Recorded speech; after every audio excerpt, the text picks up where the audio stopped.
जालन्यामध्ये NIA आणि ATSच्या कारवाईमध्ये एका संशयित व्यक्तीला ताब्यात घेण्यात आले।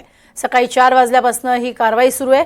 जालन्यातल्या गांधीनगर भागातून एकाला ताब्यात घेतल्याची ही माहिती आहे।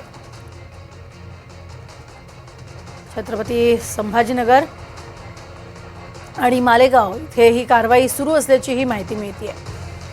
अगदी पहिल्या पहाटे पासून ही कारवाई सुरू झालेली आहे। 4 वाजल्यापासून कारवाईला सुरुवात झालेली आहे। ATS आणि NIAची ही संयुक्तरित्या कारवाई सुरू आहे आणि गांधीनगर भागातून एकाला ताब्यातही घेण्यात आलेला आहे। लक्ष्मण सोळंके आमचे प्रतिनिधी सोबत आहेत। लक्ष्मण, काय अधिक माहिती या संपूर्ण प्रकरणासंदर्भात?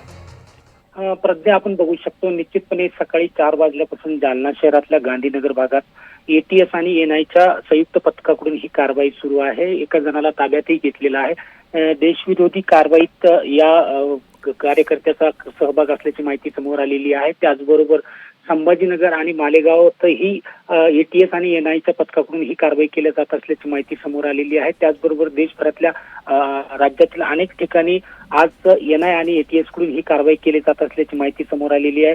निश्चितपणे आपण बघू शकतो की सकाळी 4 वाजता ही जालना शहरात NIA आणि ATSचं पथक दाखल झालं आणि त्यांनी गांधीनगर भागात संपूर्ण या गांधीनगर भागात कारवाईला सुरुवात केलेली आहे आणि त्यातून एका संशयिताला ताब्यातही घेतलेला आहे।